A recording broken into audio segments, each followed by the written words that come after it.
Bonjour, bonjour, me voici en direct comme tous les mardis 13 heures.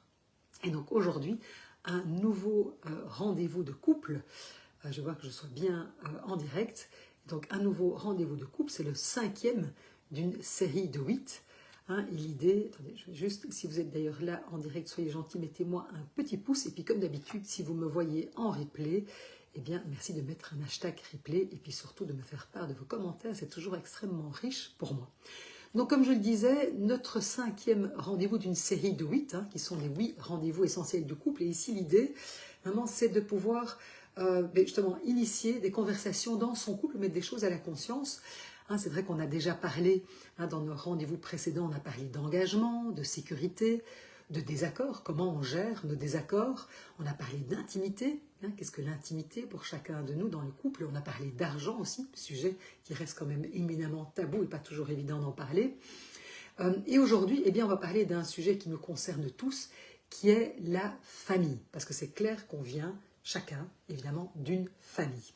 Et donc ici, l'idée vraiment, c'est de mettre peut-être à la conscience, c'est ça, c'est de créer, j'ai envie de dire, ces rendez-vous de couple pour parler de sujets qui finalement nous habitent, font partie de notre vie et puis souvent qui ne sont pas tout à fait conscients.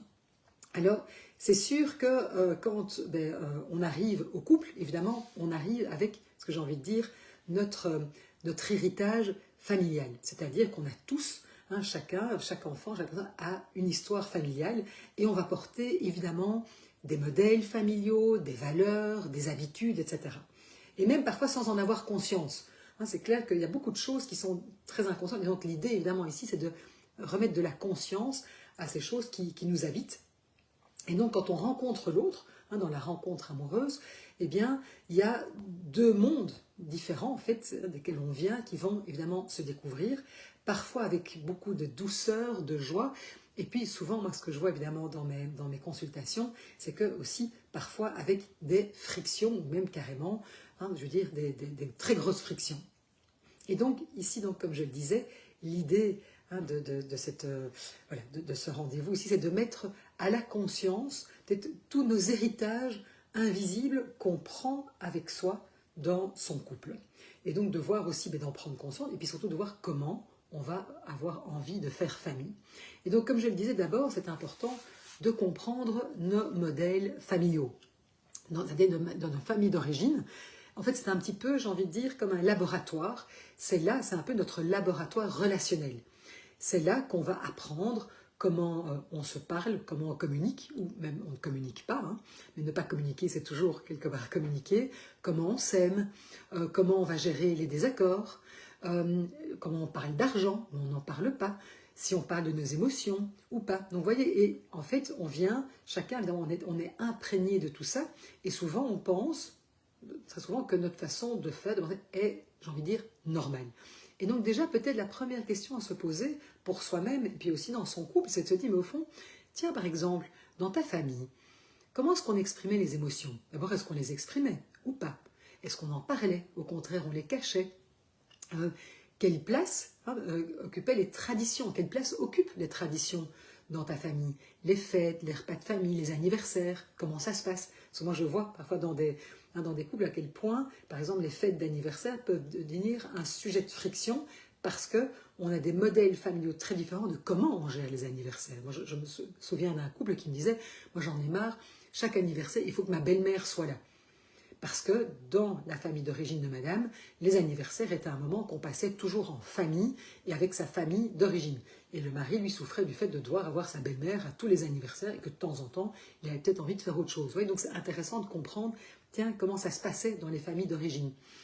Et puis se dire aussi, justement, quand on voit comment, prendre conscience de tout ça, qu'est-ce qu'on a envie de transmettre à nos enfants, peut-être de notre histoire familiale, et peut-être qu'est-ce qu'on a envie de faire autrement. Vous voyez, donc c'est vrai que ce qu'on voit, c'est que dans le couple, évidemment, ces modèles peuvent s'entrechoquer, comme je le disais. C'est vrai que par exemple, on peut avoir quelqu'un qui vient d'une famille, j'ai envie de dire, très fusionnelle, très soudée, où on se dit tout, alors que l'autre vient peut-être d'une famille, j'ai envie de dire, peut-être plus réservée, où chacun compte un peu sur soi, et on est beaucoup moins fusionnel, ou au contraire, même on est plutôt chacun pour soi. Et du coup, on peut trouver que, écoute, ta mère est vachement intrusive, ou ton père, moi j'en ai marre qui me disent ce que je dois faire. parce qu'on voit qu'on vient de modèles très différents. Et du coup, ça peut vraiment créer des frictions, pardon, pas des fictions, des frictions, quand deux modèles très différents peuvent se rencontrer.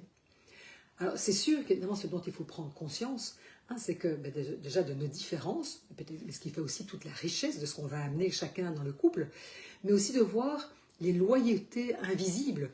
Parce que c'est clair que moi je le vois très souvent, quelqu'un dit, moi j'ai l'impression d'être pris en tenaille entre ma loyauté par rapport à mon père, ma mère, et mon mari, mon compagnon, ma compagne. Et donc ça, c'est parfois très compliqué. J'ai l'impression d'être tiraillée entre ma mère et ma femme, ou entre mon père et mon mari. Vous voyez? Et c'est de voir aussi comment on va pouvoir mettre des frontières. C'est-à-dire qu'à un moment, on se dit, mais quelles sont les justes frontières pour nous entre notre famille d'origine et puis notre nouvelle famille, celle que l'on constitue maintenant avec notre partenaire et par exemple nos enfants si on en a. Et donc, c'est parce que c'est vraiment important, parce que c'est là que les tensions vont évidemment s'installer. Et donc, de nouveau, peut-être petite question à se poser, c'est de se dire, mais au fond, est-ce que je me suis déjà senti vraiment pris ou prise en tenaille entre ma famille d'origine et mon couple ou ma nouvelle famille. Et donc c'est intéressant de se poser la question, tiens, est-ce qu'il y a des moments où tu te sens pris dans un conflit de loyauté? Ça serait dans quelles circonstances? Est-ce qu'il y a des moments où tu t'es senti, où tu as pu te sentir passer en second après ma famille d'origine?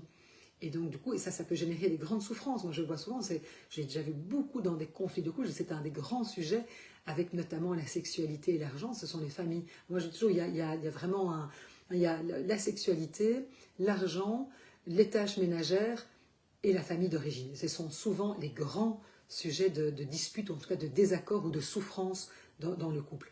Et donc, on se dit, tiens, est-ce qu'il y a des moments où j'ai l'impression de passer en second et que notre famille, la famille que l'on forme, n'est pas prioritaire par rapport à ta famille d'origine? Quelles seraient, peut-être selon vous, les limites qu'il faudrait mettre, les limites qu'on devrait mettre par rapport à notre famille d'origine?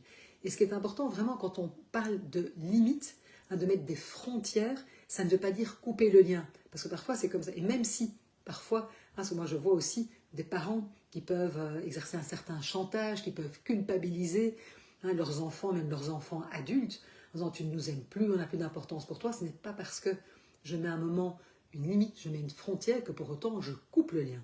Mais c'est comment on va pouvoir avoir peut-être la juste distance, la juste perméabilité avec sa famille d'origine. Et donc c'est se dire, ok, vous comptez, mais en même temps mon couple et la famille que je forme compte aussi, et comment on va pouvoir faire en sorte que tout ça puisse cohabiter où chacun trouve sa juste place. Donc vous voyez, évidemment, ce qui est important, c'est pour ça que toutes ces conversations sont vraiment là pour parler de ces sujets qui sont éminemment, qui évidemment nous influencent tous les jours, et moi je le vois tous les jours, les tensions que cela peut créer dans son couple. Et donc ici, l'idée évidemment, ce n'est pas de choisir entre ma famille d'origine. Alors parfois, oui, dans certains cas, il faut couper le lien, mais ici, quand on est dans une famille, quand on vient d'une famille où suffisamment, j'ai envie de dire, bonne et qu'il n'y ait pas de choses toxiques et épouvantables, c'est vraiment de voir comment on va pouvoir, quelque part, c'est pas une question de choisir entre une famille ou l'autre, mais c'est plutôt de comment on va construire ensemble une autre manière d'interagir, un autre modèle, à notre image, où chacun aura sa place, mais où on va pouvoir faire équipe dans son couple pour décider, tiens, quelles sont les traditions qu'on a envie de perpétuer, peut-être quelles sont celles qu'on a envie d'initier, qu'est-ce qu'on a envie de garder, au contraire, des trucs qui nous ont pesé, dont on a envie de se défaire, et c'est vraiment pouvoir créer, j'ai envie de dire, sa nouvelle manière de fonctionner, de faire famille. Et donc, intéressant peut-être de se poser comme question, de se dire, mais au fond, qu'est-ce que faire famille signifie pour nous deux? Ça veut dire quoi faire famille pour toi? Qu'est-ce que vous décidez qui appartient à votre couple et puis ce qui appartient à la famille élargie? Et comment on peut se mettre d'accord sur ça? Vous voyez, quels sont peut-être les rituels que vous avez envie, comme je le disais, de continuer à perpétuer?